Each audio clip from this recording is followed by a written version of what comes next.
Hello people of God, j'espère que tu vas bien, j'espère que vous allez bien. Welcome back to my channel. Si c'est ta première fois, coucou, moi c'est Ruth, je fais des vidéos YouTube et voilà, j'ai 26 ans. Donc si t'as pas visionné certaines de mes vidéos, je t'invite à y aller.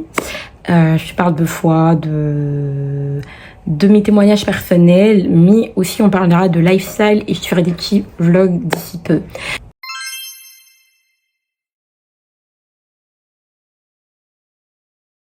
Aujourd'hui, nous allons parler de comparaison. Ça rejoint un peu les deux dernières vidéos dans lesquelles j'ai parlé de l'identité et du fait de s'accepter. Ça rejoint même la vidéo du lâcher prise, celle d'avant, parce que pour accepter son identité, il faut tout simplement lâcher prise, apprendre à lâcher prise. Et plus tu lâches prise, plus au fait tu laisses Dieu faire son travail au-dedans de toi, Dieu faire son travail à l'intérieur de toi. Définir la comparaison, je dirais, le Larousse nous dit que la comparaison, c'est le fait de rapprocher des personnes ou des choses pour examiner leur ressemblance ou leur différence. Il faut savoir que la comparaison, l'une des plus grandes sources de complexe. Et dans le complexe, comme tu le sais, il y a le complexe de supériorité qui donne cette capacité de vouloir se surestimer, et il y a le complexe d'infériorité qui donne cette possibilité au fait de se sous-estimer. Que ce soit dans un sens ou dans un autre, la comparaison en fait peut déformer au fait notre vue des choses. Soit on se croit plus que les autres, ou soit on se croit trop bas que les autres. Et c'est là au fait que c'est un piège. La comparaison peut être un piège. La comparaison positive existe dans le sens où la comparaison peut t'aider au fait à t'inspirer. Mais généralement, quand on va parler de la comparaison, on parle de façon péjorative. Quand tu te sens supérieur aux autres, si tu sous-estimes un peu la capacité au fait et l'apport que les autres peuvent t'apporter. Et quand tu te sens plus petit que les autres, au fait, tu sous-estimes au fait et tu méprises la capacité que toi tu peux apporter aux autres, tout simplement. La comparaison t'empêche de te mettre à ta juste valeur. C'est-à-dire, soit tu te crois trop haut, trop supérieur, ou soit tu te crois trop bas, trop inférieur par rapport aux autres. Dans les deux cas, c'est pas une bonne chose. Tu n'es ni trop petit, ni trop peu, ni trop grand que les autres. Tu es juste assez. Et le piège de la comparaison, c'est d'être dans l'extrême des deux. La comparaison peut être une prison pour l'âme. C'est-à-dire ton âme est tout le temps frustrée à se comparer. Ah, mais qui c'est quoi? Qui c'est ça? Et ça peut créer vraiment des frustrations, être une prison, en fait, tout simplement pour ton âme. Ça peut facilement éteindre le feu. Par exemple, admettons, toi, tu sers Dieu, tu as le zèle, mais tu regardes constamment en fait la personne qui est à côté de toi. Admettons que tu es dans un service de louange, mais tu te compares à ta sœur, à ton frère, tu es instrumentiste, tu te compares à la manière de jouer de ton frère, ou tu es, je sais pas, tu es pasteur, mais tu te compares forcément à tel pasteur qui est plus connu que toi sur les réseaux sociaux. Après, la comparaison peut être positive dans le sens où tu peux t'inspirer d'une personne. Tu peux dire, cette personne-là, je la regarde en modèle, elle m'inspire, tu peux même copier, s'il faut prendre l'exemple des Chinois, les Chinois se comparent à l'Occident, mais ils copient, parfois ils copient trop, mais je prends l'exemple positif, c'est-à-dire tu t'inspires, tu copies pas, parce que eux font carrément le copier-coller, mais tu copies pas, tu t'inspires, tu es appelé dans le même domaine que la personne, amené à faire quasi les mêmes choses que la personne, inspire-toi. Ne copie pas, mais inspire-toi et rajoute ta touche au fait. Ce que j'ai dit, chacun de nous est différent. Des jumelles, même si vous faites la même chose, il y aura chacune qui aura sa touche et qui fera que telle, c'est telle et telle, c'est telle. La Bible nous parle même des dons que le corps humain, si aujourd'hui mon orteil là, j'ai mal à l'orteil et que j'ai du mal à marcher, je pourrais pas faire en fait tout ce que je suis en train de faire aujourd'hui, c'est de mon visage, de mes mains, mais j'oublie ma langue, mais c'est ma langue qui me permet de vous parler, c'est mes yeux au fait qui me permettent de vous parler, c'est mon orteil qui me permet de marcher. Si j'avais par exemple là mal au ventre, j'allais pas avoir cette force là au fait de vous parler. Bah au fait de la même manière, tous les membres du corps sont importants. J'aimerais dire à une personne qui se compare, peut-être qu'au niveau de l'appel, tu ne sais pas quel est ton appel, mais tu jalouses une personne qui a telle ou telle autre chose. Dieu a créé, Dieu a des projets de paix et non de malheur pour toi. Dieu a aussi des plans pour toi. Donc, ne te compare pas ni à ton frère, ni à ta sœur, ni à qui que ce soit. Et si tu as quelqu'un que tu admires ou que tu sais que vous êtes appelés à marcher dans le même couloir, c'est-à-dire, toi, t'es ce doigt et elle est ce doigt. Donc, vous êtes tous deux les doigts de la main. Inspire-toi. Mais sache que tu seras toujours différent. Parce que même les 5 doigts, là, vous voyez mes doigts, ils sont différents. Chacun a sa taille, mais chacun joue un rôle spécifique. C'est pas parce que le pouce est écarté des autres, mais que si aujourd'hui je manque de pouce, je pourrais pas écrire. Bah, de la même manière, en fait, tu peux être le doigt, vous êtes dans le même couloir, mais avoir chacun sa fibre, chacun être différent, chacun être... différent tout simplement. Donc inspire-toi mais ne copie pas. Pourquoi? Parce que Dieu a mis en toi une touche dont quelqu'un aura besoin, que ce soit dans tout ce que tu fais, dans ta créativité, dans tes études, dans ta manière de faire les choses. Inspire-toi mais ne copie pas. La comparaison atteint l'âme, d'où tu as besoin, j'ai besoin, nous avons besoin, toi et moi, de demander à Dieu constamment, Seigneur, aide-moi à garder mon cœur. Il y a une parole dans la Bible qui dit ton cœur plus que toute autre chose, car de lui proviennent les sources de la vie.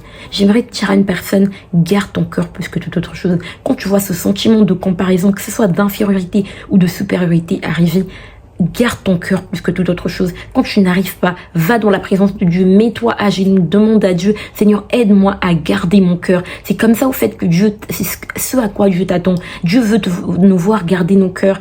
Et plus je grandis avec Dieu, plus je me rends compte au fait que Dieu, au fait, regarde plus à nos cœurs. Il veut voir au fait nos cœurs être purs. Il veut voir nos cœurs au fait être à son image. Et c'est pas facile, que dans toute chose, c'est pas facile de pas se comparer. On est humain, c'est humain. Que tu sois au travail, à l'école, dans ta famille, même dans nos propres familles, dans tout ce que tu fais, tu vas te comparer. Ton âme fera que tu te compares au fait face aux humains que tu as. La comparaison, c'est quoi? C'est se comparer, on a dit, le fait qu'il y ait ce rapprochement-là te pousse obligatoirement de te comparer. Quand cette pensée de comparaison vient, qu'est-ce que tu en fais? La pensée, au fait, elle viendra. Mais au fait, il y a un auteur qui a dit, tu peux pas empêcher au fait des oiseaux de voler sur ta tête, mais tu peux les empêcher de faire tout simplement un nid sur ta tête.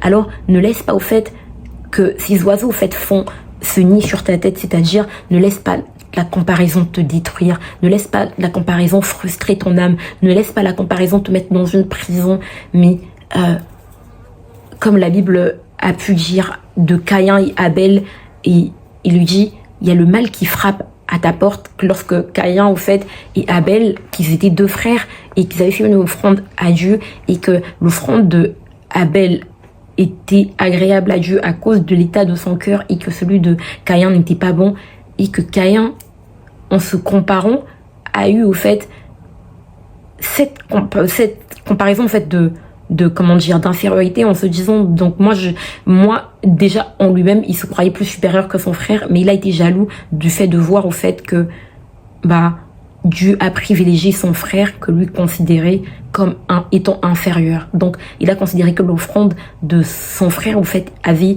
été supérieure aux yeux de Dieu, alors que Dieu s'intéressait plus à son cœur. C'était une interpellation que Dieu voulait lui faire par rapport à son cœur, mais il a laissé au fait le mal rentrer dans son cœur malheureusement, et il a tué son frère. Et au fait, j'ai envie de te dire, lorsque le mal vient frapper à ta porte, lorsque la comparaison vient toquer à ta porte, c'est à toi au fait de faire de cette comparaison quelque chose. C'est à toi de dire à la comparaison, ok, il y a ce truc qui frappe à ma porte, qu'est-ce que j'en fais?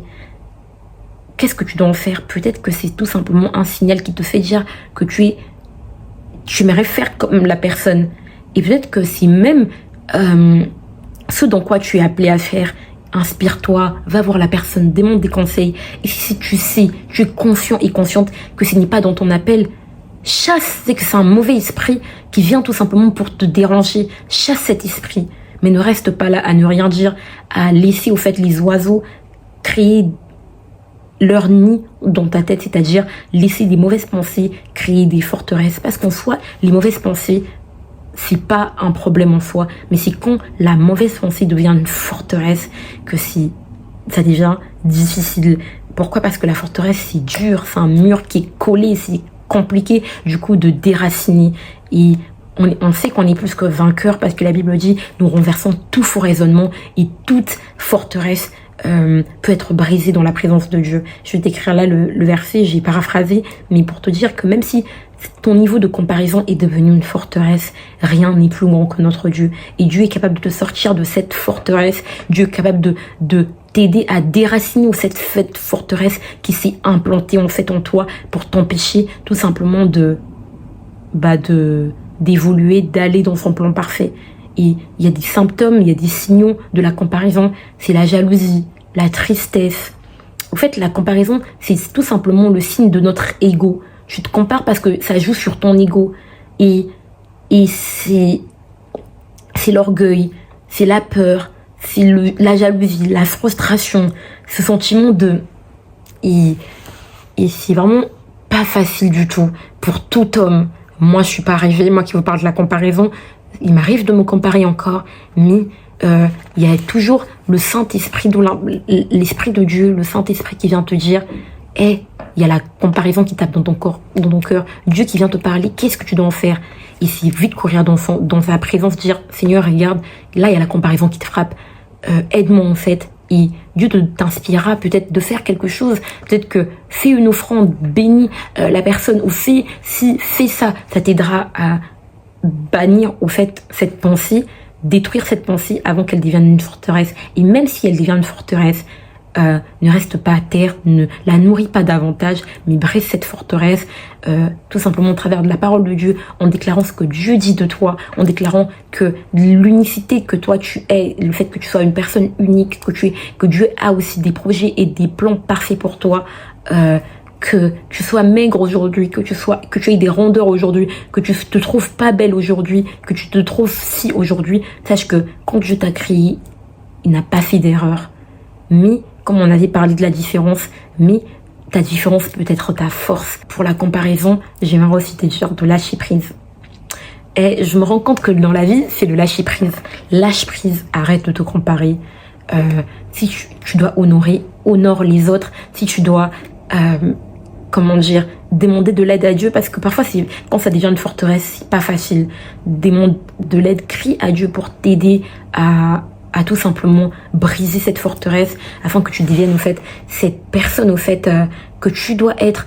Et l'une des choses que tu dois savoir sur la comparaison, pour ne pas te comparer, l'une des choses que tu dois faire, c'est connaître ce à quoi tu es appelé.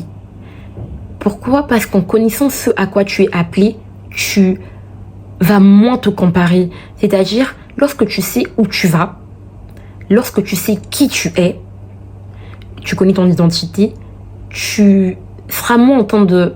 Même s'il y aura ce sentiment de comparaison qui est humain, mais tu seras moins en train de regarder à gauche, à droite. Connaître ce à quoi tu es appelé, connaître qui tu es, te permettra de garder le focus, d'avoir la vision bien droit devant toi, et te permettre au fait d'arrêter au fait de te défocuser, ça se dit? Ouais, de garder tout simplement le focus sur ce qui est essentiel, sur ta course, parce que c'est pas toute chose que tu vois qui a l'air bien, qui est la bonne chose pour toi. Donc la comparaison te dira ça c'est bien, mais elle te fera au fait mépriser ce que toi tu es, ce que toi tu es censé donner, en valorisant ce que les autres ont. C'est ça le piège de la comparaison. C'est-à-dire, ça te valorise, tu fais valoriser les autres au détriment de ce que toi tu as. Celui qui avait, dans la parabole de la sémence, du sémeur, lorsque le maître a donné de la sémence, il a donné il en a donné 5 à l'autre, il en a donné 2 à un autre, il en a donné 1. Celui qui en avait 5, celui qui en avait 2, ont fait avec leur capacité et on les a multipliés. Mais celui qui en avait 1 a refusé d'utiliser. Pourquoi? Parce qu'il s'est comparé et en se comparant, il a eu une fausse image de son maître et il n'a rien fait. Et c'est lui qui a encore le plus manqué. Donc arrête de te comparer et aime-toi tel que tu es, accepte-toi, accepte ta différence, lâche prise et tout simplement demande à Dieu de te montrer ta véritable identité, qui tu es réellement, qui il dit de toi. Déclare la parole de Dieu et tu verras que ces choses s'accompliront de la bonne manière. Donc voilà.